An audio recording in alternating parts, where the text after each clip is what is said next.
Beetroot అంటే చాలా మందికి ఇష్టం ఉండకపోయినా ఈ విధంగా హల్వా చేసుకుని తింటే పిల్లల నుండి పెద్దవాళ్ళ వరకు అందరికీ చాలా ఇష్టంగా తింటారు. బీట్రూట్లో ఉండే ఐరన్ ఎక్కువగా ఉండడం వల్ల రక్తహీనత తగ్గిస్తుందండి. నేచురల్ ఎనర్జీని ఇస్తుంది. అలసటను కూడా తగ్గిస్తుంది. బీపీని నియంత్రించడంలో సహాయపడుతుంది. మరి ఇంకా ఆలస్యం ఎందుకు? ఈ సింపుల్ టేస్టీ రెసిపీని ఎలా తయారు చేయాలో చూద్దాం రండి.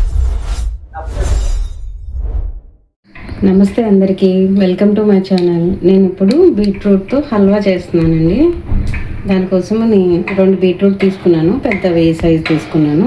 నేను పీల్ చేసేసుకుని చిన్న ముక్కలు చేసి గ్రైండ్ చేసేసుకుందామండి.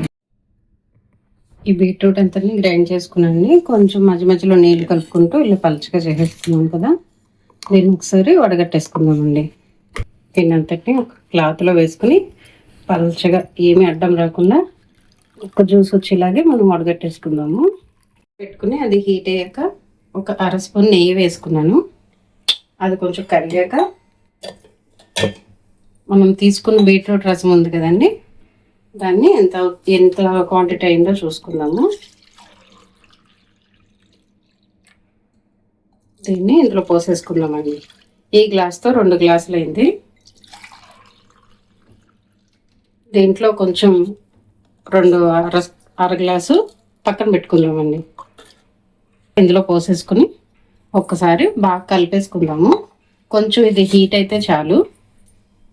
ఒక 5 నిమిషాలు దీన్ని మరిగించుకుందాం. అర గ్లాసు తీసి పక్కన పెట్టుకున్నాం కదండి, అందులో 2 స్పూన్ల కార్న్ ఫ్లోర్ కలుపుకుందామండి. ఈ సైజు పెద్ద స్పూన్ తీసుకుంటున్నాను నేను. ఆ సైజుతో 2 స్పూన్లు తీసుకుని ఇది బాగా కలిసేలా కలిపేసుకుందాం. ఈ బీట్రూట్ నీళ్ళు కొంచెం మరిగాక ఈ కార్న్ ఫ్లోర్ కలుపుకున్న నీళ్ళు ఉన్నాయి కదా, ఇవన్నీ ఇందులో వేసేసుకుందాం. వేసేసుకొని అది దగ్గర పడే వరకు కలుపుకుంటూనే ఉండాలి.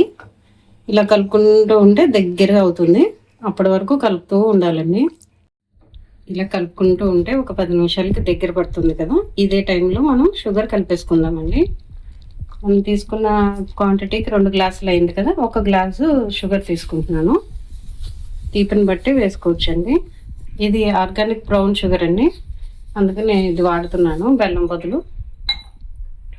దీంతో పాటు బాగా కలిపేసుకుందాం. ఇప్పుడు ఈ హల్వా అంతా దగ్గర పడి మనం పెనాన్ని వదిలేసే వరకు తిప్పుకుంటూ ఉండాలి. తర్వాత ఇలా దగ్గర పడుతూ ఉంటుందండి. మంచి సువాసన కూడా వస్తూ ఉంటుంది. ఇదే టైంలో కొంచెం జీడిపప్పు, బాదం, ఇలాచి, గుమ్మడికాయ గింజలు ఇవన్నీ గ్రైండ్ చేసి పెట్టుకున్నానండి. దానికి ఇప్పుడు ఇందులోనే కలిపేసుకుందాం. వీటిని ఒకసారి కలిపేసుకుని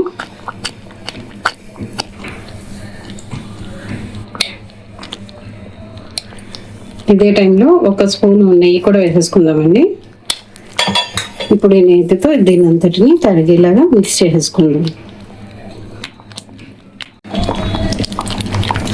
ఇలా దగ్గర పడుతుంది కదా, ఇదే టైంలో స్టవ్ ఆఫ్ చేసేసుకుందామండి. ఇది చల్లారే టైంకి చాలా గట్టిగా దగ్గర పడిపోతుంది. ఇప్పుడే స్టవ్ ఆఫ్ చేసేద్దాము. ప్లేట్ తీసుకుని దానికి నెయ్యి రాసేసుకుందామండి.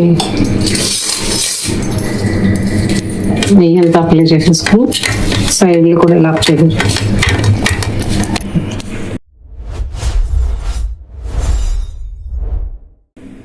ఇప్పుడు దీని అంతటిని ఇలా ప్లేట్లో పోసేసుకుందామండి. ఇప్పుడు మనకి హల్వా రెడీ అయిపోయినట్టే. దీని అంతటిని ఇలా స్ప్రెడ్ చేసేసుకుని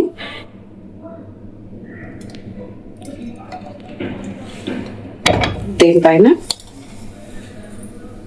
కొంచెం బాదం ఇవన్నీ పెట్టుకున్నాం కదా, వీటి వేసేసుకుందామండి.